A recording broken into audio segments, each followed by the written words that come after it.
हम लोग श्रीमद् भागवतम के तीसरे स्कंद के 25वें अध्याय के 26वें श्लोक को पढ़ रहे हैं और इस पे आज दूसरा दिन है। हमने 25 में पढ़ा था कि भक्तों की संगति से श्रद्धा आती है भगवान में, फिर भाव भक्ति और फिर प्रेम भक्ति प्राप्त हो जाती है। तो उस भक्ति के प्राप्त होने से क्या होता है, तो उस पे श्लोक ये बोल रहा है, मेरे पीछे बोलिए।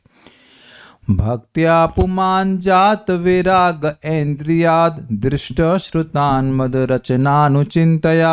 भक्त्या पुमान जात विराग ऐन्द्रियाद दृष्ट श्रुतान मद रचनानुचिंतया। चित्तस्य यत्तो ग्रहणे योग युक्तो यतिष्यते ऋजुभिर्योग मार्गैः। चित्तस्य यत्तो ग्रहणे योग युक्तो यतिष्यते ऋजुभिर्योग मार्गैः। भक्त्या पुमान जात विराग ऐन्द्रियाद दृष्ट श्रुतान मद रचनानुचिंतया। भक्त्या पुमान जात विराग ऐन्द्रियाद दृष्ट श्रुतान मद रचनानुचिंतया। चित्तस्य यत्तो ग्रहणे योग युक्तो यतिष्यते ऋजुभिर्योग मार्गैः। चित्तस्य यत्तो ग्रहणे योग युक्तो यतिष्यते ऋजुभिर्योग मार्गैः।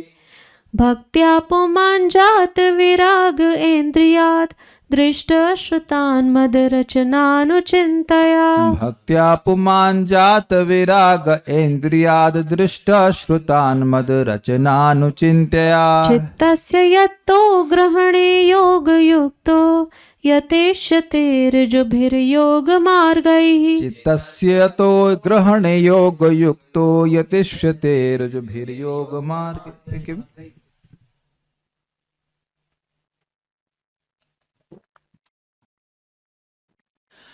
मद रचनानुचिंतया भक्त्या, मेरी रचना अर्थात मेरी लीला के अनुचिंतन के द्वारा। लीला कैसे मालूम चली? सताम प्रसंगात मम वीर संविदो। भक्तों की संगत में आकर जो कथा होती है उससे भगवान की लीला ऐश्वर्य पराक्रम से मालूम चला। उसके बार बार चिंतन से भक्ति जो उत्पन्न होती है, किसमें? पुमान, मनुष्य मात्र में, क्योंकि पशु नहीं कर सकते, उससे जात वैराग्य उत्पन्न हो जाता है।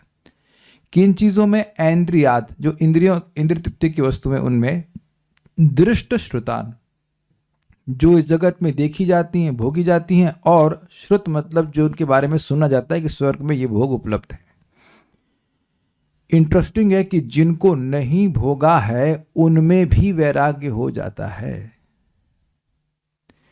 जो भोग रहे हैं उनका तो अनुभव किए कितना अच्छा है, लेकिन जिनको अब अनुभव भी नहीं किए, सुना है उनके बारे में, उसमें भी इंटरेस्ट समाप्त हो जाता है।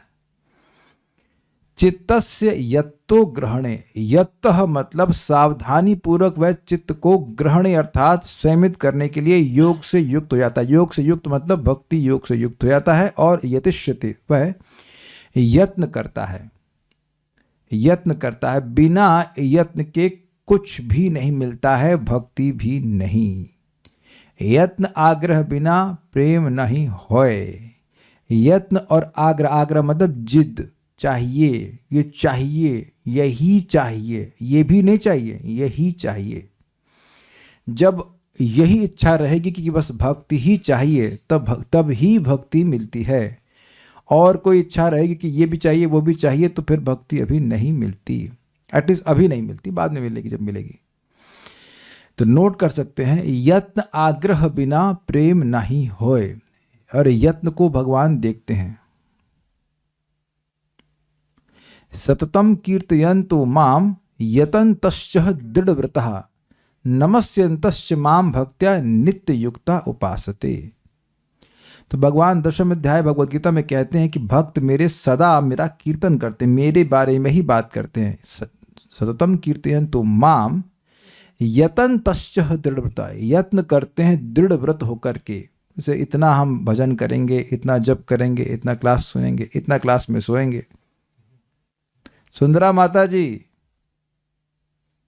बेड लगा दीजिए इनके पीछे। हो क्या सोच रहे हैं? हाँ, हीटर भी लगा दीजिए। सोने के लिए आई सीधा। अरे क्लास शुरू तो होने दीजिए, क्लास शुरू होने से पहले सो गई। ऋजुभीर अच्छा, कौन से मार्ग को स्वीकार करते हैं? ऋजु भी योग मार्ग है, यत्न तो करता है लेकिन ऋजु भी अर्थात सरल भक्ति योग के मार्ग को स्वीकार करता है। अब ये योग मार्ग सरल है, इससे भक्ति योग को क्यों आशय ले रहे हैं? क्योंकि भक्ति योग इतना सरल है कि कोई भी कर सकता है, इसकी व्याख्या हमने कल करी थी। अब आगे हम लोग अब पढ़ते हैं। भावार्थ दीपिका, यदि कहें कि श्रद्धा आदि के विकास से क्या लाभ है, तो इसके उत्तर में भक्ति आदि श्लोक कहते हैं, ये श्लोक कहते हैं, मम रचना अर्थात मेरी सृष्टि आदि का चिंतन करने से भक्ति की उत्पत्ति हो जाती है। अब एक प्रश्न है कि भगवान की सृष्टि आदि लीला का चिंतन करने से भक्ति कैसे उत्पन्न हो जाती है? महात्मानंस्तु माम पार्थ देवीं प्रकृतिमाश्रित भजन्ते अनन्य मनसो ज्ञात्वा भूतादिम अव्ययम। ये समझ करके कि भगवान इस सभी चीजों के आदि हैं। तो आदि मतलब शुरुआत, यानी कि सभी चीजों की सृष्टिकर्ता कौन है? भगवान है। ये जल, ग्रास, पानी, हवा सब कुछ कौन दे रहा है? भगवान दे रहे हैं। अगर कोई भी व्यक्ति थोड़ा भी सज्जन है तो अपने ऊपर किए गए उपकार को समझता है कि नहीं भाई इन्होंने बड़ी सहायता करी, बड़ी सहायता करी। तो अब जो निरंतर जिला ही रहा है, हवा दे रहा है, पानी दे रहा है, सब कुछ दे रहा है, तो क्या उसके प्रति प्रेम नहीं होगा आपको? एक आध दो कोई लड्डू खिला दे, रसमलाई खिला दे, कह रहे वाह भाई बड़े अच्छे आदमी है, बड़े अच्छे। लेकिन जो हर चीज वही खिला रहे हैं भगवान, ये समझ करके प्रेम नहीं होगा भगवान से? कि हम लोग कुछ नहीं किया आज तक, केवल उनकी उलाहना करने के बजाय या उनकी अवज्ञा करने के अलावा कुछ नहीं किए, फिर भी खिला रहे हैं। तो जब भक्त इस बात को समझता है तो स्वाभाविक सी बात है भगवान के प्रति कृतज्ञता होगी। तो ये तो बात समझ में आ रही है कि नहीं समझ में आ रही है? और वहां पर लिखा है, भगवान ने गीता में लिखा है कि अनन्य भाव से भजन करता, कि हमारे करने कराने वाले एकमात्र श्री कृष्ण हैं, तुम उनकी ही सेवा करेंगे, उनके भक्तों की सेवा करेंगे, ये बात है। तो लेकिन ये एक बार सुनने से नहीं होता है, बार बार चिंतन करने से होता है कि ये सृष्टि किसने करी है? भगवान ने करी है। उसके फलस्वरूप भक्ति उत्पन्न हो जाती है। उसके फलस्वरूप मनुष्य का इंद्रियक अर्थात इंद्रियों से जनित लौकिक तथा पारलौकिक सुखों से वैराग्य हो जाता है। समझ गए? लौकिक जगत में भोग जो मिल रहे हैं वो एसएल वर्ल्ड ये जो भी मतलब कहीं भी होटल में जो खाने को मिल रहा है वो सबसे उसका वैराग्य हो जाता है। और स्वर्ग आदि जो पारलौकिक जो दूसरे लोक में मिलने वाले सुख हैं उनसे भी उसका इंटरेस्ट समाप्त हो जाता है। एक बात ध्यान रखनी होगी, वैराग्य भक्ति पर निर्भर है। वैराग्य को अलग से कल्टीवेट नहीं करना है। थोड़ा बहुत शुरुआत में हेल्प करता है, उसकी चर्चा हम भक्ति रसामृत सिंधु में भी करेंगे। लेकिन महाराज ने बड़ी सुंदर बातें समझाता है इस बात को। जब पेड़ नया उगाते हैं तो उसके चारों ओर ट्री गार्ड लगाते हैं कि नहीं? कोई भी पेड़ हो, नीम का ही पेड़ हो, शुरुआत में तो उस ट्री गार्ड की जरूरत है। लेकिन जब पेड़ बड़ा हो जाता है तो अब वही ट्री गार्ड उसको रेस्ट्रिक्ट करने लगता है, तो उसको हटाना पड़ता है। तो भक्ति की में प्रवेश के लिए कुछ वैराग्य चाहिए। अब जगत में ही भोग बुद्धि बनी हुई तो भक्ति में तो बिल्कुल ही नहीं आएगा। तो कुछ वैराग्य का उपदेश जरूर दिया जाता है, लेकिन अब भक्ति जैसे बढ़ने लगती है तब वहां वैराग्य का उपदेश देना भक्ति के लिए घातक हो जाता है। घातक मतलब नॉट घातक बट रेस्ट्रिक्टिव हो जाता है, रुकावट प्रस्तुत करता है। हम लोगों को भक्ति करके भक्ति बढ़ाने की इच्छा रखनी चाहिए। भक्ति बढ़ेगी तो वैराग्य अपने आप ही हो जाएगा। जैसे कि आप यहां पर देख रहे हैं, भक्तों की संगति से क्या होता था? श्रद्धा, रति और भक्ति, यही क्रम था ना। वैराग्य का नाम तो नहीं सुने वहां पे, सुने आप? भक्ति जब बढ़ती है तो भक्ति बढ़ेगी तो भगवान का अनुभव होगा, तो भगवान तो माधुर्य से युक्त हैं। जब भगवान का अनुभव होगा तो व्यक्ति अपने आप इस जगत से विरक्त हो जाएगा। जैसे भोजन करता है तो अब खाने के प्रति अरुचि और खाने के प्रति इंक्लिनेशन अपने आप समाप्त हो जाता है। I hope it is clear. उसके पश्चात वह मनुष्य सावधानी पूर्वक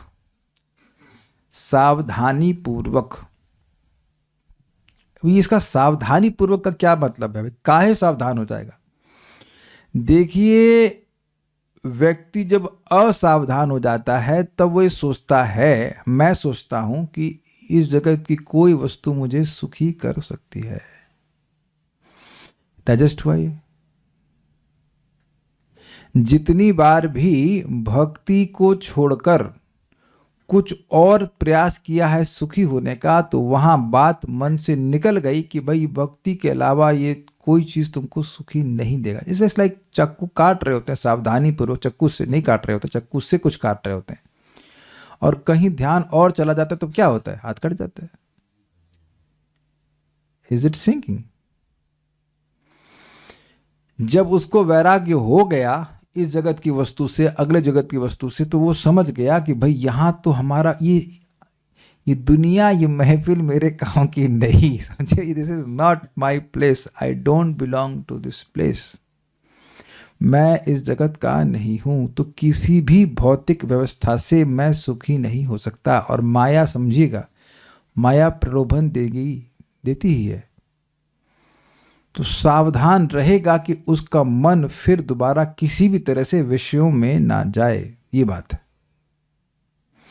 कि 1 सेकंड लगता है और मन चला जाता है। तो उसके पश्चात वह मनुष्य सावधानी पूर्वक रज्जु भी अर्थात भक्ति योग की प्रधानता होने के कारण सरल मार्गई अर्थात साधनों से अपने मन को निग्रहित करने के लिए प्रयास करता है। मतलब जिस भी योग मार्ग में भक्ति की प्रधानता होगी वो सरल होगा, क्योंकि भक्ति की क्रियाएं कैसी हैं, जो हमारी सहज क्रियाएं हैं, जो हम आसानी से करते हैं, उन्हीं को भगवान को हम लोग समर्पित कर देते हैं या भगवान के संग जोड़ देते हैं, श्रवण कीर्तन स्मरण वंदन इत्यादि।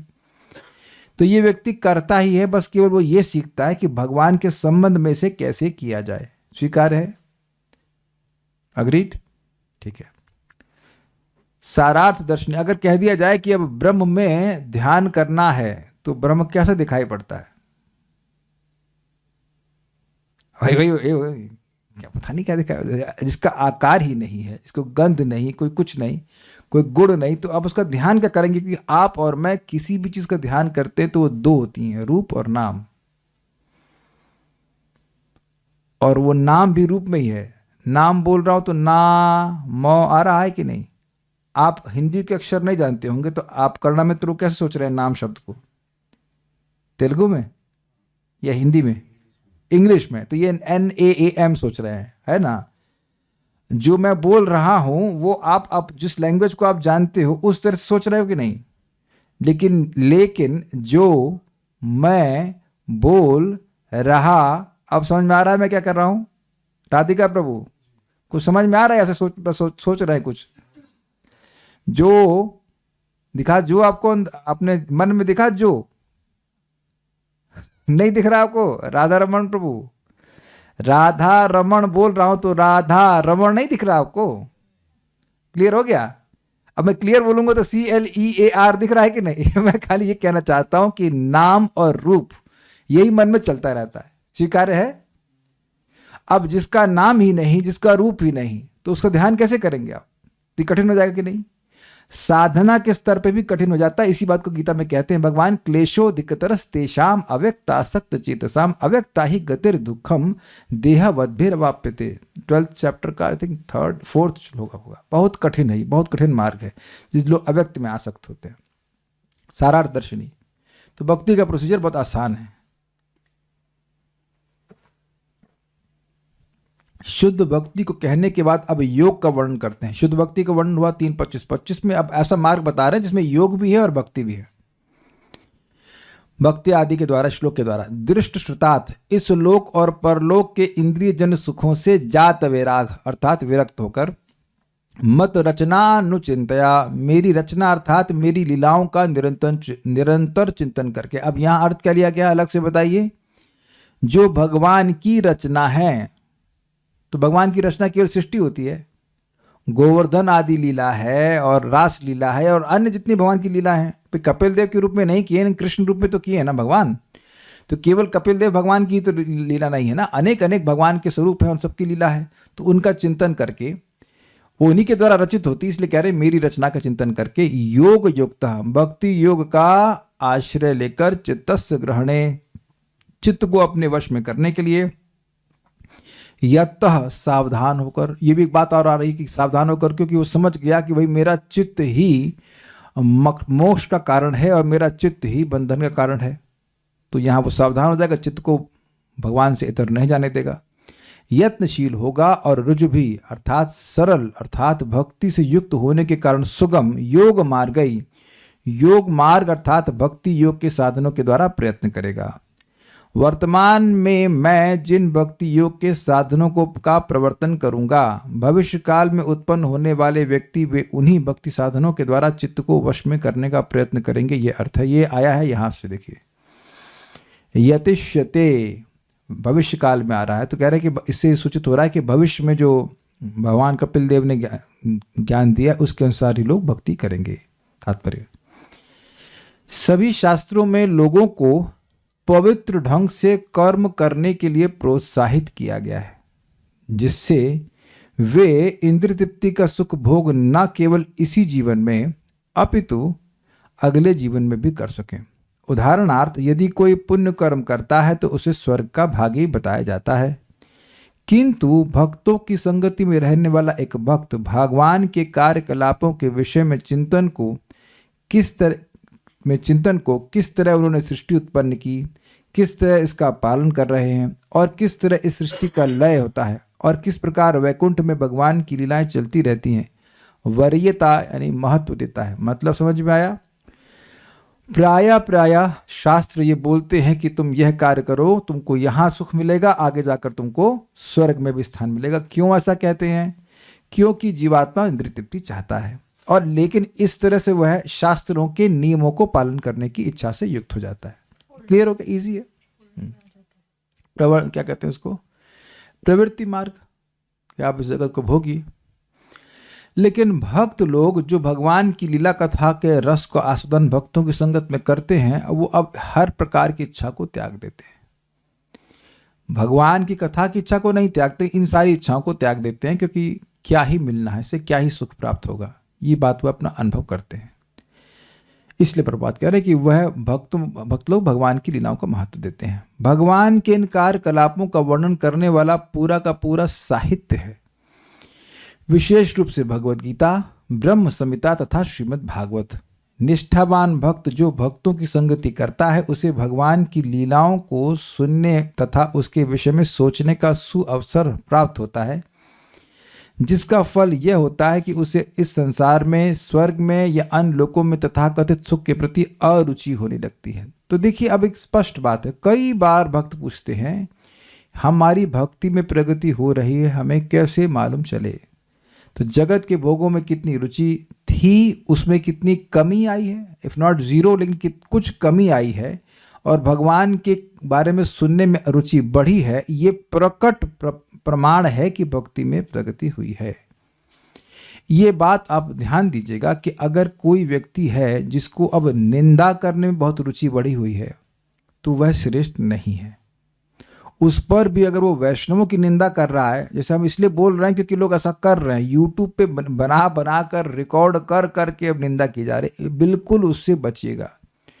इसका मतलब है कि उस व्यक्ति को भगवान की लीला में कोई भी रुचि नहीं है, क्योंकि अगर जरा सी भी रुचि होती तो इतनी उत्कृष्ट वस्तु छोड़कर इतना घातक वस्तु खुद भी क्यों करता और दूसरों को भी क्यों परोसता। ये मैं इसलिए बोल रहा हूं क्योंकि मेरा आप पर कोई कंट्रोल नहीं है, कंट्रोल आपको स्वयं करना है। दूसरे की निंदा सुनने की प्रवृत्ति बद्ध जीव में होती है, उसको ये बड़ा अच्छा लगता है, लेकिन अद्भुत बात यह कि जो चीजें घातक होती हैं हमको वही अच्छी लगती हैं। असद वार्ता वेश्या स्वपच रमणी यह हृदय स्पर्शेत।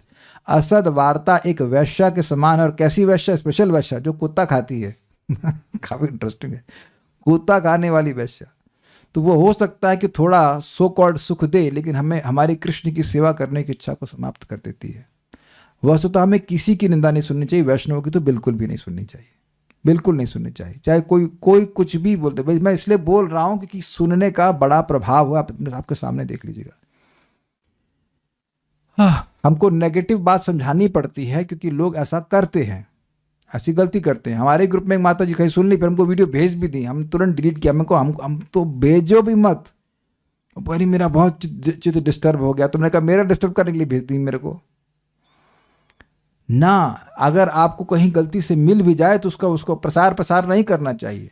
ऐसा नहीं भगवत गीता में बोले कि जो भगवान बोल रहे कि जो मेरे वैष्णव भक्तों की निंदा, दूसरे भक्तों के बीच में करता है, उससे अधिक प्रिय ना कोई भक्त था, ना कोई होगा, ना कोई रहेगा। It is not spoken that. Be intelligent, be intelligent. सुअवसर ये है कि वैष्णवों की संगत में आकर भगवान की बात सुनी जाए, उससे मन शांत होता है, उससे मन शांत होता है, उसी से ही मन शांत होगा, कहीं पर और इच्छा नहीं रहेगी। भक्तगण की एकमात्र इच्छा रहती है कि उन्हें भगवान की साक्षात संगति प्राप्त हो। उन्हें क्षणिक तथाकथित सुख के लिए कोई आकर्षण नहीं हो रहता। ये बहुत इंटरेस्टिंग बात है। देखिए, कोई भी भौतिक सुख क्षणिक ही है। ये ही संस्पर्श जा भोगा दुख यो नय एवते आद्यंतवंत कौन्तेय न तेषु रमते बुधा। जो संस्पर्शक भोग हैं, देखने से, छूने से, ये सब भोग जो हैं, यही संस्पर्श जा भोगा दुख यो नय एवते, यही दुख की योनि है, यही दुख की जननी है, कह लीजिए। ये इसी से दुख आता। और इंटरेस्टिंग है, दुख योनय एवते, एवकार है, एव नहीं लिखा, एवकार मीन्स सर्टेनली, बस यहीं से दुख आता है, अन्यथा जीव का दुख आएगा नहीं कहीं। बड़ा हैवी पॉइंट है ये। और अद्भुत बात यह है कि जस्ट इसका रिवर्स हम लोग सोचते हैं बद्ध जीव, कि मेरा सारा सुख आएगा कहां से? इंद्रिय तृप्ति से ही आएगा। सुख यो न एवते, एकदम अपोजिट है, अपोजिट है। खाने से, छूने से, देखने से, ये सब बातें सोचता है। अच्छा, क्यों? तो कह रहे हैं आद्यंतवंत कौन्तेय, उनका आदि होता है, उनका अंत होता है। न तेषु रमते बुधा, जो बुद्धिमान लोग हैं वहां उसमें रमण नहीं करते हैं। बहुत अच्छा बात है, बोल रहे हैं। जैसे कोई कहे कि हम आपके लिए बंगला खोल दे रहे हैं, हमारा बंगला आपका है 1 सेकंड के लिए, तो कितने लोग रुचि रखेंगे 1 सेकंड के लिए? अरे किराए के लिए भी आप कहेंगे कम से कम 2 महीना तो रहने दो। अच्छा, मान लीजिए कोई कहे कि आपको रहने देंगे किराए पे, लेकिन केवल 3 महीने के लिए, तब भी लोग रुचि नहीं दिखाएंगे। अरे कम से कम साल भर तो रहने दो। साल भर का भी तो अग्रीमेंट करके आदमी रहता है कि नहीं रहता है? लेकिन हमारा संपूर्ण जीवन भी शाश्वत काल में क्या है? एक क्षण भी नहीं। तो उसमें प्राप्त होने वाले भोग, पहली बात तो मात्रा में अल्प, दूसरा गुणवत्ता में निकृष्ट, और उसके बाद बहुत कम समय के लिए। तो भक्त, वास्तविक भक्त इसमें नहीं लगता है। उसकी दृष्टि भगवान की तरफ रहती है, भगवान के धाम की तरफ रहती है। ये बात यहाँ पे कही जा रही है।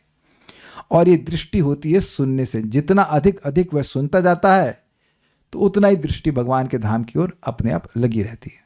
ये बातें देखिए आपको यद्यपि थ्योरेटिकल लग रही होंगी, लेकिन जो लोग कथा नहीं सुनते उनके जीवन में मतलब होने लग जाती है बात। कि कैसे वह एकदम, इंग्लिश में कहते हैं ईफिमेरल, समझते हैं शब्द का अर्थ? ईफिमेरल मतलब दूसरा वर्ड बोला, ट्रांजिटरी, जो एक थोड़े समय के लिए छलावे की तरह उसमें वो आसक्त। फुलझड़ी समझते हैं? फुलझड़ी, तो फुलझड़ी बड़ी अच्छी लगती, कितनी देर चलती, खत्म। ऐसे सुखों के पीछे लोग भाग रहे हैं। लोगों की तो बात चले छोड़िए, लेकिन भक्त भी भागने लगते हैं। तो सुनने का बहुत बड़ा प्रभाव होता है। जो योग युक्त है उसकी यह दशा है। क्या दशा है? कि अब वह इस जगत की ट्रांजिटरी, समझ गए? ट्रांजिटरी मतलब क्षणिक वस्तुओं में वह अपने मन को नहीं लगाता। योग युक्त मनुष्य इस संसार या उस संसार के सम्मोह से विचलित नहीं होता। उससे आध्यात्मिक ज्ञान या आध्यात्मिक स्थिति से ही सरोकार रहता है। एक बात देखिए, जितना मैं ये मान रहा हूं कि मैं ये शरीर हूं, तो क्या इंद्र कम मान रहे हैं? क्या ये बात सबको समझ में आ रही है? मैं मान रहा हूं कि मैं ये देह हूं, मैं पुरुष हूं, तो इंद्र क्या नहीं मान रहे हैं? तो इंद्र भी तो अपने पहचान देह से ही कर रहे हैं, तो वह भी तो उतना ही अविद्या से ग्रसित हुए। तो अब भगवान की भक्ति का सुख कैसे मिलेगा? कुछ समझे बात या नहीं समझे? भोग का सुख मिल सकता है, एक्स्ट्रा मानता हूं मैं, लेकिन भोग तो मटीरियल ही हुए, वो आध्यात्मिक सुख तो हुआ नहीं, शांति तो हुई नहीं। तो अब वह भी तो अविद्या से ग्रसित है। मैं इंद्र हूं, मैं अप्सराओं को देख रहा हूं, मैं यहां का राजा हूं, इत्यादि इत्यादि। तो उनको भी तो भगवान की सेवा का सुख नहीं मिल रहा है ना। हम लोग को ये देखने का सामर्थ्य होना चाहिए कि जो भी मान लीजिए नाम बोल रहा है, अब उसको नाम में एकदम असीमित सुख नहीं मिल रहा, तो अविद्या से ग्रसित हुआ कि नहीं? उसको भी तो बुखार है। अरे पैसे वाले को बुखार हो या गरीब को बुखार हो, बुखार का एक्सपीरियंस तो बराबर हुआ कि नहीं हुआ? अच्छा, प्रमाण कौन है? प्रमाण है नलकुबर और मणिग्रीव। वो गंगा जी में स्नान कर रहे हैं, काम क्या कर रहे हैं गंगा जी वाले? अगर वो कहे कहाँ गए थे, गंगा नहा के आए थे, तो आप उनको संत मानेंगे? वो गंगा नहाने गए थे, कुछ गंगा नहाने का प्रभाव हुआ उनके ऊपर? आप समझ रहे हैं? They are as suffering as any other soul. देवता भी उसी प्रकार से दुखी हैं जैसे हम लोग। मैं इसलिए बोला हम लोग, मतलब भगवान की सेवा का सुख नहीं है। क्या समझा पा रहा हूं? जो भी है वो सब क्षणिक है। ओके। यह अलौकिक स्थिति सबसे सहज विधि द्वारा अर्थात भक्ति योग द्वारा सरलता से प्राप्त की जा सकती है। ऋजुभीर योग मार्गई, यहाँ पर प्रयुक्त ऋजुभी शब्द अत्यंत उपयुक्त है, जिसका अर्थ है अत्यंत सरल। योग मार्ग की विभिन्न विधियां हैं, किंतु भगवत भक्ति की विधि सरलतम है। यह न केवल सरलतम विधि है, अपितु उसका परिणाम भी अलौकिक है। अतः हरेक को कृष्ण भक्ति की इस विधि को ग्रहण करना चाहिए और जीवन की सर्वोच्च पूर्णता तक पहुंचना चाहिए। अब देखिए बात क्या है। बात बहुत सिंपल लगी होगी, लेकिन हम देख रहे हैं कि भक्त भी अपने बच्चों के प्रति इतने कह सकते हैं इतना उनका रुझान नहीं होता कि वह भक्ति करें। अभी तो इनके पढ़ने की उम्र है, अभी तो ये पढ़ लें, उसके बाद आगे जाके भक्ति करेंगे।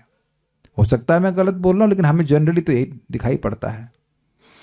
क्या करें प्रभु जी? हाँ, हमारा बच्चा गीता पढ़ता है वंस इन अ वीक, और मैथमेटिक्स कितनी देर पढ़ता है? स्कूल में कितनी देर जाता है? ये मैं देखिए एक बड़ी दुख की बात है कि जितने आग्रह से माता पिता बच्चों को मैथमेटिक्स, फिजिक्स, केमिस्ट्री, ज्योग्राफी वगैरह पढ़ाने में रहते हैं, उतने ही आग्रह से वो गीता पढ़ाने में रुचि रखते होते तो कितना अंतर पड़ जाता। लेकिन अब वह इसलिए नहीं पा रहे हैं या पढ़ा महत्व दे रहे हैं क्योंकि खुद भी मन में महत्व बना नहीं है भगवत गीता का या भक्ति का। आप इसको नकार नहीं सकते हैं, नकार नहीं सकते हैं। मैथ्स में बच्चे के नंबर कम आते हैं तो ट्यूशन मास्टर लगाते हैं कि नहीं लगाते? फिजिक्स नहीं पढ़ पा रहा है, नंबर कम आ रहे हैं, तो तुरंत वटेवर जो भी ट्यूशन मास्टर लगाएंगे उसके लिए 400-500 रुपये महीने का। अब जो भी हमारे ज़माने की बात है, अभी तो 500 रुपये में कौन पढ़ाते हैं? 500 रुपये में महीने, 400 रुपये घंटा। वो हमारे यहाँ तो हमको, अभी मैं बोल रहा हूँ तो मेरे मैथमेटिक्स के आते थे, खैनी खा करके मैथ्स पढ़ाते थे हमको, लेकिन यार 300-250 रुपये महीने का ऐसा कुछ लेते थे, साइकिल से चलाकर हमको, हमारी दीदी को पढ़ाते थे। बहुत पुरानी बात कर रहा हूँ मैं भी, 25 साल पुरानी, तो पुरानी हो गई बात लेकिन अब आप बताइए, अभी भक्त बता रहे थे अपने 2 बच्चों को, एक शायद 11th में है और एक शायद 7th में है, उन दोनों की फीस कितनी है पता है महीने की? 50,000 रुपये, 50,000। अब अगर बोला जाए कि प्रभु जी 50,000 रुपये की गीता स्पॉन्सर कर दो, अरे प्रभु जी इतना कहाँ कमाते हैं? और आप विचार कीजिए कि इस पढ़ाई से होगा क्या? बस यही होगा ना कि देह की पुष्टि होगी। देह, जो भी पढ़ाई हो रही उसका आत्मा से तो कोई संबंध नहीं है ना। नौकरी मिल जाएगी उससे तो कुछ नहीं होगा। नौकरी मिल जाएगी 40,000 की, 1 लाख की, या 2 लाख की, या 6 लाख की, 5 करोड़ की, कितने की भी पैसे मिल जाएं, लेकिन आत्मा के लिए तो कुछ नहीं मिला ना। और जबकि वो कितनी कठिन पढ़ाई है। अगर वापस से मैं, अगर कभी मौका मिलेगा, मैं इंटीग्रेशन पढ़ाऊंगा आप लोगों को नहीं पढ़ना इंटीग्रेशन, ऑर्गेनिक केमिस्ट्री, इनऑर्गेनिक। इतना दिमाग लगता था कि हाय तौबा, बहुत मुश्किल है। ये तो कितना आसान तरीका है। हाँ, और फ्लूइड मैकेनिक्स अपने खुद को समझ में नहीं आया, दूसरे को क्या समझाया, नहीं आ गया था, उसमें ये आया था। चलो कोई फ्लूइड मैकेनिक्स कोर्स को रजिस्टर करना चाहता हो तो बताओ, मैं उसको भी पढ़ाऊँ मैं। एक तो इतना डेड होता है सब कुछ, बोरिंग, और उसके बाद इससे कहीं कठिन, लेकिन ना। तो आप देखिए कि यहां बच्चों को प्रेशर भी किया जाता है। ऐसा मत सोच अच्छा कितने बच्चे ऐसे होंगे जो अपने आप सब पढ़ लेते थे। नहीं, माता पिता प्रेशर करते हैं बहुत। जबकि अद्भुत बात है कि 50-60 साल पहले इसे पढ़ाई थी भी नहीं, देखा जाए तो लोग नहीं पढ़ते थे फालतू की चीज़ें। आई विल नॉट से 50-60 ईयर्स, बट लेट्स से और थोड़ा पीछे चले जाइए, जैसे 1900 के समय लगभग। तो अब अनादिकाल तो नहीं कहूँगा, लेकिन सतयुग से लेकर सन 1900 तक फिजिक्स केमिस्ट्री कोई नहीं पढ़ता था। फिर रिपीट कर रहा हूँ, सुनिए। सतयुग से लेकर के सन 1900 तक भारत में फिजिक्स केमिस्ट्री कोई नहीं पढ़ता था। विरोध, कोई विरोध? मेरी बात समझ में आई आप लोगों को? सतयुग से काउंट कीजिए 16 लाख साल का था वो, ऐसा कुछ था ना, 16 लाख या 12 लाख जो भी था, वो बीत गया, त्रेता बीत गया, द्वापर बीत गया, कलयुग भी काफी बीत गया और अब सन 1900 तक भी फिजिक्स केमिस्ट्री में कोई पूछ रही थी। 1905 में मैंने सुना है कि शुरू किया गया सब एजुकेशनल सिस्टम, तो उससे पहले कोई जिया नहीं, सब मर रहे थे लेकिन अब आजकल ऐसा सिस्टम बना गया है। तो केवल ये पेट पालने वाला, और वस्तुतः पेट भी नहीं पलता आजकल, तो नौकरी भी नहीं मिलती। एनीवेज, तो आग्रह होना चाहिए। अब हमारे माता पिता का आग्रह था या नहीं था उससे मतलब नहीं है, लेकिन अब इस समय कम से कम आग्रह रहना चाहिए कि जो युवा लोग हैं उनको भक्ति के बारे में बताया जाना चाहिए। एक नोट दिया है मैंने, भगवद गीता से ही, बहुत सुंदर है। कैसे भक्ति सरल है उसके बारे में मेरे पीछे बोलिए। राज विद्या राजगुह्यम पवित्रम इदमुत्तमम्, राजविद्या राजगुह्यं पवित्रम् इदमुत्तमम्, प्रत्यक्षावगमं धर्म्यं सुसुखं कर्तुम् अव्ययम्। प्रत्यक्षावगमं धर्म्यं सुसुखं कर्तुमव्ययम्। बोलिए। राजविद्या राजगुह्यं पवित्रम् इदमुत्तमम्, राजविद्या राजगुह्यं पवित्रम इदमुत्तमम्, प्रत्यक्षावगमं धर्म्यं सुसुखं कर्तुमव्ययम्। प्रत्यक्षावगमं धर्म्यं सुसुखं कर्तुम् अव्ययम्। ये भगवान बोल रहे हैं। यह ज्ञान यानी भक्ति का ज्ञान सब विद्याओं का राजा है। अब प्रश्न है क्यों? वही विद्या है जो मोक्ष कैसे प्राप्त हो यह बताए। तो अब भक्ति से तो मोक्ष बड़ी आसानी से प्राप्त हो जाता है भाई। केवल भगवान की सेवा करने की इच्छा होने मात्र से जीव मुक्त हो जाता है। सेवा करना क्या तो कहना ही क्या, जो समस्त रहस्यों में सर्वाधिक गोपनीय है। यह परम शुद्ध है और इस कारण से जीव की अविद्या का नाश करने वाली है। और चूंकि यह आत्मा की प्रत्यक्ष अनुभूति कराने वाला है ना, दिस इज वेरी इंटरेस्टिंग। इस भक्ति योग के द्वारा हमको अपना स्वरूप प्रकट दिखने लग जाएगा, भगवान प्रकट दिखने लग जाएंगे। ये ऐसी कोई विद्या आप आज तक कभी नहीं पढ़े होंगे, मतलब भक्ति को छोड़ करके। अतः यह धर्म का सिद्धांत है। यह अविनाशी है और अत्यंत सुखपूर्वक संपन्न किया जाता है। कई बार लोग वो क्या कहते हैं, अक्षय तृतीया का वेट करते हैं कि आज कोई पुण्य करेंगे तो हमेशा के लिए रहेगा। अरे भक्त लोग तो हमेशा वो पुण्य कर रहे हैं जो हमेशा के लिए रहेगा। हरे कृष्णा कृष्णा कृष्णा हरे हरे, हरे राम राम राम हरे हरे। प्रसाद खा रहे हैं, हरि नाम कर रहे हैं, भगवान को प्रणाम कर रहे हैं, परिक्रमा कर रहे हैं, दर्शन कर रहे हैं, कुछ भी कर रहे हैं, उसका प्रभाव अव्यय है। ये बात यहाँ पे है। और उस पर भी सुखपूर्वक संपन्न किया जाता है। सुखपूर्वक तो आप प्रकट देख लो भाई, मैं कितनी बार रिपीट किया और फिर रिपीट कर रहा हूं।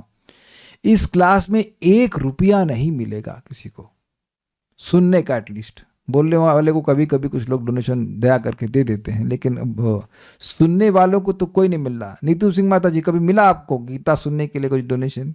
भेजा तो है आपने डोनेशन, लेकिन कभी सुनने के लिए मिला? 1 रुपया मिला आपको? नहीं। साध्वी रोहिणी माता जी, सुनने के लिए कुछ मिलता है पैसा आपको? नहीं। तो कहाँ आए आप? कुछ नहीं मिल रहा है ना, रोटी भी नहीं मिल रही है ना। श्री वल्लभ माता जी, प्रभु जी रोटी बना के देते हैं कि भाई पत्नी जा रही गीता सुनने, भागवत सुनने, कुछ बना दे ना, वो भी नहीं। तब आप देखिए कि जब कुछ भौतिक नहीं मिल रहा, तब आप लोग, अगर मैं, मेरा क्षमा कीजिएगा, दिमाग खराब है नहीं है जो आए यहाँ पे? नहीं, दिमाग नहीं खराब है। सुख मिलता है। सुख में से पहले मिलती है शांति। You feel happy. आप और मैं, हम सभी जानते हैं कि शाम को क्लास ना हो तो वो 1.5 घंटा काटना बड़ा भारी हो जाता है। और मेरे लिए तो मुझे डर लगता है कि मेरी कॉन्शियसनेस कल सुबह के लिए तैयार कैसे होगी। कुछ चीज़ें रात में भिगोनी पड़ती हैं, जैसे डोसे के लिए दाल है ना, मतलब अच्छे से भीग जाती तो फूल जाती तो अच्छा डोसा बनता है ना। तो उसी तरह से रात में हमको अपनी कॉन्शियसनेस को भगवान की कथा में भिगोना होता है ताकि सुबह के लिए तैयार हो जाए, जब के लिए फर्मेंट हो जाए। नहीं तो वो सड़ जाएगी। कुछ गलत बात सोच लेंगे तो वही जब में डिस्टर्ब करेगी। ये तो अच्छा एग्जाम्पल आ गया। दोस्त ने सारे दोस्त खत्म कर दिए। लेकिन बात ये है, इट्स अ फैक्ट। एक भक्त हैं जो कुछ नहीं, आराम से उठ सकते हैं, लेकिन शाम का समय या रात का समय गलत चीजों में लगा देने, इसलिए सुबह नहीं उठ पा रहे। बहुत डेंजरस है ये। मॉर्निंग प्रोग्राम रात्रि में शुरू होता है, सुबह नहीं शुरू होता है। ये आप करके देख ले। आप आज करके देख लेना, जो आप आखिरी बात बोल के सोओगे वही सुबह याद आएगी। देखिएगा उठते वही याद आएगा। ये मैंने जपा रिट्रीट में बहुत साल पहले सीखा था। बहुत साल से मेरा मतलब एटलीस्ट आई डोंट नो 15 साल पहले, मुझे याद नहीं मैं कब गया था, बट मुझे बहुत पहले 2012 में गया हूँगा, मुझे याद नहीं रहता से डेट्स, लेकिन इतना बात याद है कि आपकी शाम कैसे बीतती है, कुछ ग्रंथ पढ़कर या कथा सुनकर, जैसे भी आप सुन करके सोते हैं, तो आपका सुबह चैंटिंग अच्छा होगा मतलब एटलीस्ट बेटर होगा। और ये तो दुनिया कुछ भी फालतू बात कर सुन करके सोए तो वही बात रात में भी घूमेगी, और काफ़ी संभावना है कि काफ़ी संभावना नहीं 100% आप देखना वही चीज़ उठते ही वही बात याद आएगी, उठते ही वो बात आएगी। तो हम आप देखिए कि दिन में कुछ उल्टा पुल्टा भी हुआ हो, लेकिन भगवान की बात सुन लेते हैं शाम को तो मन शांत हो जाता है। तो ध्यान रखिएगा, शांत मतलब सुख, यही बात है। भक्ति सुख पूर्वक संपादित की जाती है, क्योंकि कोई कार्य करना ऐसा है ही नहीं जो कठिन हो, सिंपल सी बात। और दूसरा बात यह है कि भगवान की शक्ति, अंतरंग शक्ति की वृत्ति है तो स्वरूपतः सुखमय है, ये बात है। प्रभुपाद जी का तात्पर्य है, उसको मैंने अंश को लिया है, उसको देख लेते हैं। कहा जाता है कि भक्ति की संपन्नता इतनी पूर्ण होती है कि उसके फलों का प्रत्यक्ष अनुभव किया जा सकता है। सभी लोगों ने सुबह अगर उठ के जप किया होगा अच्छे से, तो अनुभव हुआ होगा कि जप में एक सुख मिलता है। और यहाँ ऐसे भी भक्त हैं जिनकी दीक्षा आदि भी नहीं हुई है, मतलब फॉर्मली दीक्षा नहीं हुआ से, लेकिन उनके भी फीडबैक आए हैं कि सुबह उठ करके चैंटिंग बहुत बार बहुत रसमय या सुखमय लगती है। मुझे लगता है कि हम गलत तो नहीं बोल रहे हैं, कोई गलत बोल रहा हूँ तो बता दीजिएगा हमको, कोई अपराध हो रहा हम तो गलत बोल रहे हूँ, ठीक है। हम बस कलों की गर्दन देख रहे हैं कि हम गलत बोल रहे हैं कि सही बोल रहे हैं। That means you are getting some experience, agreed, ठीक है। हमने अनुभव किया है, प्रपात कह रहे हैं, हमने अनुभव किया है कि जो व्यक्ति कृष्ण के पवित्र नाम हरे कृष्णा कृष्णा कृष्णा हरे हरे, हरे राम राम राम हरे हरे का कीर्तन करता है, उसे जप करते समय कुछ नॉट फुल्ली बट कुछ दिव्य आनंद का अनुभव होता है, और वह तुरंत ही समस्त भौतिक कल्मश से शुद्ध हो जाता है। तुरंत का मतलब बहुत जल्दी ही। ऐसा सचमुच दिखाई पड़ता है। अभी सचमुच दिखाई पड़ता वाला फंडा अच्छा है। मैं कहूं कि ये पूजा करो तो स्वर्ग मिलेगा, स्वर्ग कब मिलेगा? वेदवादी स्वर्ग कब मिलेगा? मरने के बाद। पूजा करने के बाद स्वर्ग मिल जाएगा पूजा करने के बाद और मरने के बाद स्वर्ग मिलेगा, है ना। लेकिन भक्ति कितनी मजेदार है कि आपको अनुभव सीधे होता है। देखिए ये बहुत बड़ी बात यहाँ पे कही जा रही है। जैसे मैंने होम्योपैथिक की दवा ली तो अब उसका लाभ मुझे दिखा कि भाई पहले बिल्कुल नहीं भूख लग रही थी, अब 2 बार भूख लगती है। तो क्या मेरा उस दवा पे विश्वास होना चाहिए कि नहीं? ऐसा नहीं कि आप मुझे बताओगे कि आप सही मेडिसिन खा रहे हो। Is it okay? तो अब वही बात है, भक्ति को जो सही से संपादित करता है, और इसके लिए सुनना जरूरी होता है कि रेसिपी क्या है भक्ति की। तो अगर सही से संपादित करता है तो उसको जो भक्ति के प्रॉमिस रिजल्ट हैं, जो उसकी स्टेज पर, जो जिस भक्ति की स्टेज पर वो है, वो वाले जरूर मिल जाएंगे। अगर अनर्थ निवृत्ति पे है तब भी कुछ सुख मिलेगा, अगर निष्ठा पे है तो निष्ठा के फल मिलेंगे। हमने माधुर कादम में चर्चा करी है ना सारी बातों का। तो जिस स्टेज पे आप हैं उस स्टेज का सुख आपको जरूर मिलेगा, इसमें कोई धांधलेबाजी नहीं है। I think it's very clear, ठीक है। ऐसा सचमुच दिखाई पड़ता है। यही नहीं, यदि कोई श्रवण करने में ही नहीं अपितु भक्ति कार्यों के संदेश को प्रचारित करने में भी लगता है या कृष्ण भावनामृत के प्रचार कार्यों में सहायता करता है, तो उसे क्रमशः आध्यात्मिक उन्नति का अनुभव होता रहता है। ये भी मजेदार है। अब नाम नहीं रख रहे हैं, एक माता जी उनको कुछ लोग मिली आसपास की माता जी कि हमें भी भक्ति के बारे में बताओ। देखिए एक कारण तो ये है कि वो माता जी बड़ी खुश लगती हैं, इसीलिए वो माता जी पूछ रहे होंगे तुम इतनी खुश क्यों हो, तुम्हें कुछ भक्ति के बारे में बताओ। मोस्ट प्रोबेबली या तो उनका मतलब ख्याति पहुंच गई होगी कि ये बहुत भक्ति करती हैं। I don't know why they asked her, but उन्हें कहा कि हमें भी भक्ति के बारे में बताइए। तो इन माता जी ने कुछ गीता का प्रवचन, कुछ बात उनको बताई, और खुद मैसेज आया मेरे पास कि 1 घंटा प्रभु जी कहाँ पता चला गया हमको पता नहीं चला। तो अब ये खुद का अनुभव था कि मैं बताया कि देखो तुम, आपको मालूम भी नहीं चलेगा कि घंटा कहाँ निकल गया। That was her experience. ये बात समझिएगा कि जितना हम दूसरों की भी सहायता करते हैं भक्ति में आने के लिए, भक्ति करने के लिए, उतनी हमारी और अधिक प्रगति होती है। अब ये बहुत आसान है, बहुत आसान है। हमारे विपुल जोशी प्रभु आए और कहे प्रभु जी हमें कुछ याद नहीं रहता। अच्छा, तो जब हमने कहा, जब उनके संग उनके मित्र भी थे, रश्मि प्रभु भी थे और योगेश प्रभु भी थे, योगेश पुरोहित प्रभु, हमने कहा इन दोनों को आप ही लाए, कहते हाँ। तो हमने कहा जब कुछ याद ही नहीं रहता तो उन्हें बताया क्या आपने? अगर ये भी याद नहीं रहता कि कृष्ण भगवान है तो इनको कैसे लेके आया आप? वो तो कुछ तो याद रहता है ना। ऐसा कौन है भाई? ऐसा मैं भी नहीं कि जो मैं सुन लिया सब याद हो जाता है। हमको सूत गोस्वामी है क्या? इतना नहीं है, कुछ तो याद रहता है ना भाई। कि हरे कृष्ण मंत्र याद हो जाता है या कुछ तो याद रहता है भगवान का धाम है। अरे कुछ तो बताइए। और एक और इंटरेस्टिंग बात है, जैसे मैं अभी डॉक्टर से दवा ले रहा हूं तो मैं क्या डॉक्टर बन गया? नहीं। आपको ऐसा प्रभु जी आप ठीक हो क्या, आप ही हमको दवा दे दो, वो हमारा सामर्थ्य नहीं है, लेकिन हम डॉक्टर का नंबर दे सकते हैं। तो मान लीजिए कि आप प्रवचन नहीं कर सकते हैं तो आप प्रवचन में लेके आ जाइए, और प्रवचन भी नहीं सुनना चाहते तो जप में लेके आ जाइए। ये जो प्रचार का तरीका है वो ऐसा नहीं कि आपको बहुत बड़ा आयोजन करना है, पंडाल लगाना है, उसके बाद नहीं। देखिए एक बात आप समझ लीजिएगा, प्रचार का उद्देश्य है, वास्तविक उद्देश्य है कि वो व्यक्ति भक्ति के प्रोसेस को समझ करके स्वीकार करे। क्या आप लोग को समझ में आया? एक्चुअल प्रचार मतलब ही should take to the process of going back to Godhead. प्रारंभ में ना कर पाए, लेकिन आपकी तरफ से उद्देश्य ये होना चाहिए कि वह धीरे धीरे 16 माला का जप, 4 नियमों का पालन, ये सब धीरे धीरे करने में आ जाए। यह मैं नहीं कह रहा हूं कि पहले दिन से हो, लेकिन आपका उद्देश्य ये होना चाहिए। भीड़ इकट्ठी करने को प्रचार नहीं कहा जाता। क्षमा कीजिएगा, हम ऐसा भी होते हुए देखते हैं, आप लोग भी देखते होंगे, इससे नहीं होता। एक भक्त भागवत सप्ताह की फिर फोटो मुझे दिखाए, बड़े गर्व से कह रहे थे भीड़ अच्छी इकट्ठी हुई है। मैं कुछ बोला नहीं कि आप भीड़ इकट्ठा करने गए थे। कभी कभी हमारा रिएक्शन खाली मन में रहता है, झगड़ा नहीं करो डिप्लोमेसी के लिए, कि भीड़ इकट्ठा करने के लिए गए थे, यहां मैं भीड़ इकट्ठा करने के लिए आ रहा हूं। लोगों को भगवान की महिमा समझ में आनी चाहिए। समझ रहे हैं बात? और वो समझ में आएगी तो वह एक कृष्ण भावना भावित जीवन शैली को स्वीकार करेंगे।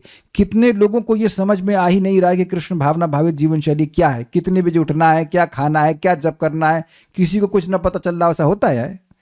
बड़ी सुंदर बात गौरांग प्रभु ने समझाई कि देखिए एक अस्पताल की महिमा इसमें नहीं कि कितने लोग आ रहे हैं, कितने लोग ठीक होकर के बाहर निकल रहे हैं, ये उसकी महिमा है ना। तो उद्देश्य होगा जब डॉक्टर का कि वह ठीक हो, तब ना ऐसा होगा। कोई भी डॉक्टर अगर फेमस हुआ है तो वो जो लफंगे होते हैं, से लफंगे, डॉक्टर्स को नहीं लफंगा बोला, बट कुछ लोग ऐसे होते हैं जो खाली पैसा लूटना चाहते हैं। लेकिन कुछ डॉक्टर हैं जो लोगों को वाकई ठीक करना चाहते हैं और उनकी प्रसिद्धि की कोई लिमिट नहीं होती, नहीं होती ना। वो निस्वार्थ भाव से लोगों का सेवा करते हैं, चाहते हैं कि वो ठीक हो जाए, पूरा ज्ञान का उपयोग करते हैं, लोग ठीक हो जाते हैं और अपने आप वर्ड ऑफ माउथ पब्लिसिटी हो जाती है। हम भाई डॉक्टरों को नहीं बोल रहे लफंगा, लेकिन डॉक्टर भी गड़बड़ होते, मैं उन लोगों को बोल रहा हूँ जो गड़बड़ डॉक्टर हैं। डॉक्टर तो भगवान का ही स्वरूप माना जाता है, लोगों को बचाते हैं। बहुत प्राय डॉक्टर सब अच्छे होते हैं, मैं खाली कुछ लोगों की बात कर रहा हूँ जो लोग गड़बड़ होते हैं। हर जगह गड़बड़ लोग होते हैं, मैं उनकी बात कर रहा हूँ।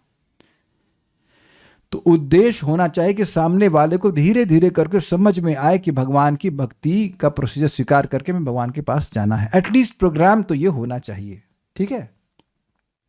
आध्यात्मिक जीवन की यह प्रगति किसी पूर्व शिक्षा या योग्यता पर निर्भर नहीं करती। प्रमाण, जब भी कोई मुझसे जूम लिंक मांगता है तो मैं नाम जरूर पूछता हूँ कि भाई नाम क्या है आपका, मैं सेव कर लेता हूँ उसको। आगे प्रश्न करेंगे तो हम ये तो मालूम चले कि माता जी से बात कर रहा है कि प्रभु जी से बात कर रहा है। लेकिन कभी पूछा कि आप कहाँ तक पढ़े हैं? आपने सभी लोगों ने, शायद मोस्टली लोगों ने मुझसे ही जूम लिंक लिया होगा या किसी और व्यक्ति से लिया होगा। तो कभी कोई पूछा आपसे कहाँ तक पढ़े हो यार, बीटेक किया है कि नहीं हमने? तो अब आप देखिए कि ये कितनी सुंदर बात है। आईआईटी में हम लोग पढ़ते थे तो एक कोर्स पढ़ने के लिए आपके कुछ प्री रिक्विजिट होते थे कि ये पढ़ा होगा तब आप ये पढ़ पाएंगे। जो एक लिमिटेड विद्या है उसको पढ़ने के लिए भी इंग्लिश में कहते हैं प्री रिक्विजिट, ये आना चाहिए तभी समझोगे, है कि नहीं। अब मान लीजिए संस्कृत पढ़ना है तो संस्कृत पढ़ने के लिए क ख आना चाहिए कम से कम, पहले वो सिखाएंगे फिर ये करेंगे ऐसे करके। लेकिन भक्ति में, भक्ति को सीखने के लिए कुछ जरूरत नहीं है। प्रसाद खाने में क्या शिक्षा की जरूरत है? मान लो प्रसाद बना करके दे दिया, कोई रसगुल्ला खाओ, तो पूछेगा तुम कहाँ तक पढ़े हो। ये जो फूड फॉर लाइफ बढ़ता है, खिचड़ी बांटते समय पूछते भाई कहाँ तक पढ़े हो, अच्छा हाँ बीटेक क्या, ये लो। कितना अब आपको ये हल्के से लग रही होगी बात, लेकिन ये विद्या ऐसी है भक्ति की कि बिना कुछ पढ़े लिखे ही व्यक्ति भगवान का पार्षद बन सकता है। आप कहेंगे प्रभु जी फेंक रहे हैं आप, हम नहीं फेंक रहे हैं। नारद जी छोटे बच्चे थे कि नहीं, दासी पुत्र थे, तो कौन से स्कूल में पढ़ते हो, जल्दी से बताओ वेदवादी। सेंट जेवियर्स में पढ़ते थे कि सेंट थॉमस से पढ़ते थे? तो आप सीएमएस से पढ़ते हो तो आप जान रहे हैं कि वो कहीं नहीं पढ़ते थे, केवल भागवतों की संगति करी, वैष्णव की संगति करी, भगवान के बारे में सुना और आप देखिए अपने आप में एक अद्वितीय वैष्णव बन गए। अब तो स्वीकार करेंगे। अच्छा ये बताइए, क्या नाम है उसका, मृगारी की क्या योग्यता थी? मृगारी तो पढ़ा था, मेरे ख्याल से 10वीं तो पढ़ा होगा। मृगारी जो गर्दन काट काट करके जानवरों की बड़ा खुश हुआ करता था और नारद जी के संपर्क से भगवान का नाम उच्चारण करने लगा, भक्त बन गया। अब वाल्मीकि जी कहाँ तक पढ़े थे? जरूर पढ़े होंगे, कम से कम बीएचयू में तो गए होंगे संस्कृत पढ़ने के लिए है ना? राम राम बोले सारा ज्ञान प्रकट हो गया। वेदवादी कह रही हैं सेंट जंगल में पड़े थे नारद जी तो आप देखिए कितनी सुंदर बात है, यानी कि एक बड़ी गंभीर बात है। आप किसी को भी भक्ति दे रहे हैं तो अब आप ये समझ लीजिए कि वो भक्ति देवी उसके अंदर सारी योग्यता जागृत कर देंगी। उसको बस नाम जप करने की शिक्षा देनी चाहिए, भगवान का प्रसाद ग्रहण करने के लिए और भगवान के अन्य भक्तियां, एटलीस्ट ये दो जो भगवान के बारे में सुनना। क्यों? अतः श्री कृष्ण नामादि न भवेद ग्राह्यम इंद्रिय सेवोन्मुखे जीवादाओ स्वयं एव स्फुरति अधः। भगवान के नाम रूप गुण लीला सब दिव्य हैं, तो पढ़ाई करी भी होगी तो भी नहीं समझ में आएंगे। Is it sinking? लेकिन जीव से भगवान का प्रसाद ग्रहण करेगा और जीव से हरे कृष्णा कृष्णा कृष्ण हरे हरे, हरे राम राम राम हरे हरे करेगा, भागवतम को सुनेगा तो अपने आप बात समझ में आने लग जाएगी। ठीक है, यह विधि स्वयं इतनी शुद्ध है कि इसमें लगे रहने से मनुष्य शुद्ध बन जाता है। स्वयं इतनी शुद्ध का मतलब है कि जैसे हम नहाने जाते हैं तो नहाने के लिए किस चीज की जरूरत पड़ती है? किस चीज के बिना आप नहा ही नहीं सकते हो? साबुन, पानी। तो सुभद्रा को पता है। अब आप ये देखिए कि पानी को आपको शुद्ध करने के लिए क्या चाहिए होता है? समझा क्या? कुछ नहीं ना। पानी से में गए तो पानी अपने आप ही पवित्र कर देता है। अच्छा, पानी के बिना क्या शुद्ध होता है? नहीं शुद्ध हो सकता। एक बात हरिपार्षद प्रभु कहते थे, कोई मान लो लेटरिन गया तो पानी को स्पर्श किए बिना पवित्र हो सकता है? कितना सुंदर एग्जाम्पल है। जैसे कोई लेटरिन गया है तो पानी को स्पर्श किए बिना पवित्र हो ही नहीं सकता, ऐसे ही जीव जब तक भक्ति के संपर्क में नहीं आता वह शुद्ध हो ही नहीं सकता है। कितना सुंदर एग्जाम्पल दिया जा रहा है। और भक्ति अपने आप में सारी पवित्रता लेके आती है। और ये आप प्रैक्टिकल देख रहे हैं कि अब 2 बार तो स्नान करते ही होंगे कम से कम, या अभी भी किसी को डर लगता है स्नान करने में? अच्छा, कितने लोगों को डर लगता है स्नान करने में? Please raise hand. अरे प्रभु जी से बातें ना पब्लिक में बताई जाएंगी, no will not be recorded. तो आप देख रहे हैं कि पहले जरूर डर लगता होगा, अरे आज टेम्परेचर देखो भाई कितना आया है, कितना माइनस में जा रहा है जो भी। लेकिन अब 1 सेकंड भी नहीं सोचते हैं सुबह उस करके स्नान करने के बारे में, मतलब जब स्नान करना हो तब। I hope you are getting the point. तो अपने आप ही सारी पवित्रता, सारे सदाचरण भक्ति के आने लगता है। So like this. सो ये भक्ति का प्रोसीजर है। कोई प्रश्न है भक्त का? हम देख लेते हैं and then we will stop. अगर दोपहर में नहीं सोए और वॉशरूम नहीं गए हैं तो दोबारा नहाना जरूरी है क्या? क्या सुनना चाहते हैं आप उसके हिसाब से बता दें। कभी कभी भक्तों को प्रसन्न भी करना होता है। वैराग्य शुरू में हेल्प करता है भक्ति में, फिर बाद में वैराग्य भक्ति में बाधा कैसे बनने लगता है? कल पढ़ाएंगे भक्ति रसायन सिंधु में। और क्या? नहीं। So will stop here now. शीश, हाँ कुछ कह रहे हैं, बोलिए। प्रभु जी, निंदा पर कागभूषुंडी जी मानस में गरुड़ जी से कहते हैं हाँ? कि सबके निंदा जे नर करही ते नर चमगादर हुई है। ठीक है, लेकिन क्यों हुई है ये समझ नहीं आया मेरे को। जो व्यक्ति सबकी निंदा करता है वो चमगादड़ बन जाता है। चमगादड़, ये तो ठीक है, नहीं चमगादड़ क्यों बनता है? ये खून चूसता है इसलिए। हाँ प्रॉब्ली। ओके, उसको अभी कथा में रुचि नहीं है इसलिए दुनिया की बातें करता है। You will stop now. Ishwari Kamla Mata ji कुछ पूछना चाहती हैं, 1 मिनट रुकेगा, हम पहले रुक जाते हैं यहाँ पे, उसके बाद बात।